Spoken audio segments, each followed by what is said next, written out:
to you about billing and insurance and how the different arrangements and agreements that I have with my doctors.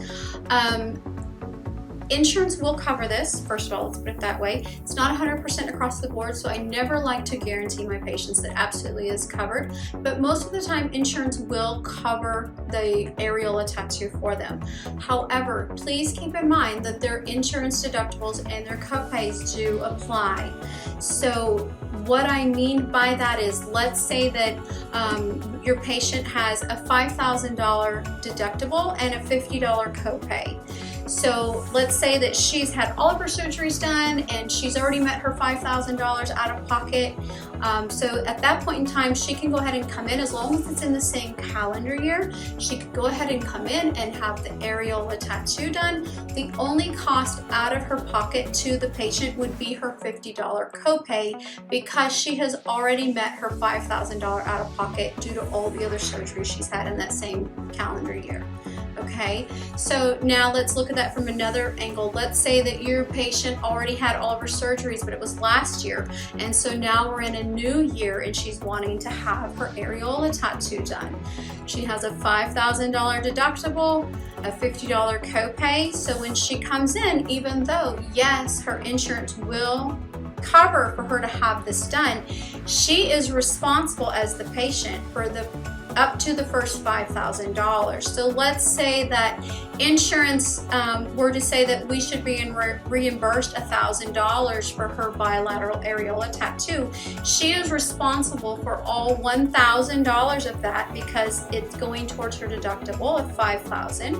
Plus she would have her $50 copay. So this patient would be coming in under the impression that her insurance is going to cover this for her, and even though they are, she still has not met her deductible and her copay. So she, at the end of the day, is going to owe $1,050. I can also assure at the end of the day she's going to be very upset and disappointed, and sometimes that can really put them into a financial bind.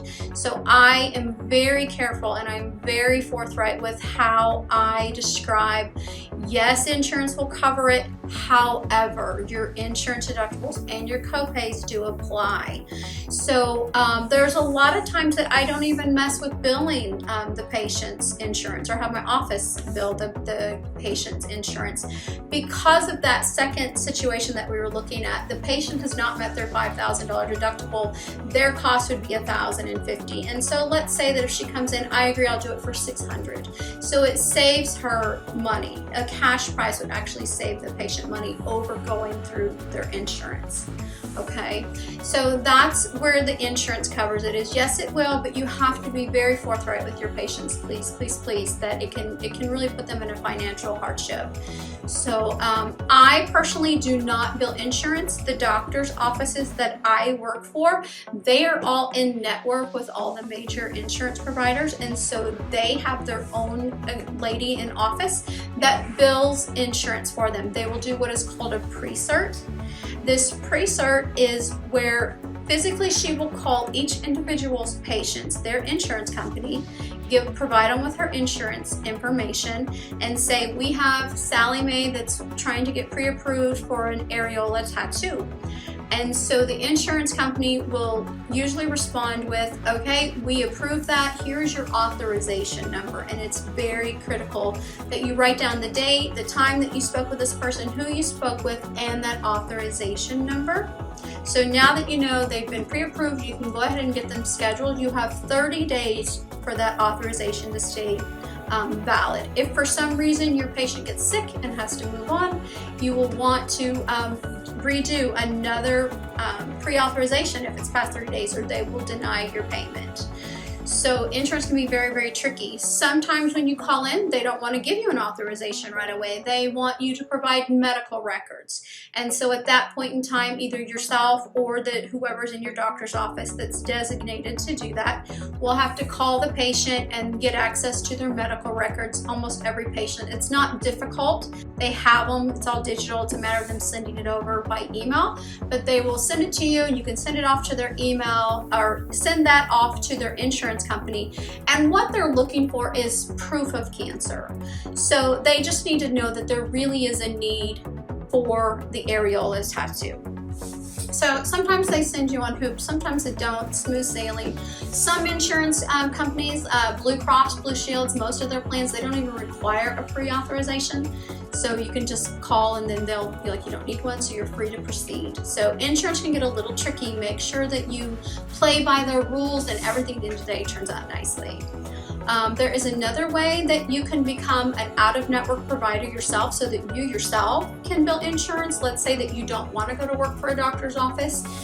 You can become an out-of-network provider, and so that you're equipped with all the paperwork and everything to fill out. You have to still get the pre-authorization done, but to where the insurance company would pay you directly for those services once you've been deemed an out-of-network provider. They will pay you directly versus paying the doctor. Now, me personally, I let my doctor's office handle all of the paperwork, and then at the end of the day, the split that I have, it is identical with every single doctor that I work for. Is they send me 66% of whatever is collected.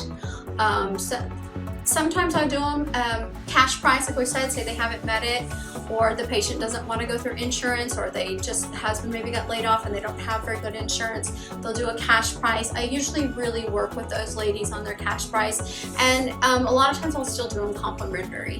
When I first started doing aerials 18 years ago, probably every aerial that I did was complimentary. It truly is a special thing to be a part of. As you become more experienced and faster and more efficient, the quality of the work, obviously the price will continue to go up. It's all I do now. It's a specialty. I do some makeup, but for the most part I do a lot of areolas, and so I don't mind still doing some for free. But if I were to say every single one I'm ever going to do is for free, my children would starve. But anyway, you have to kind of learn where you charge, where you bill insurance, where you maybe just give them a discount and say, hey, I'll do this for $200. I really want you to have this. It's important to me that you have it, and I want you to be able to afford this. And then know where you just cave, and it's like, you know what, I get it. I've been a single mom before, and this would not have made the top of my list was to spend even $200 on myself. So you just do it complimentary, and so you really just have to be led by what you feel led to do in those cases.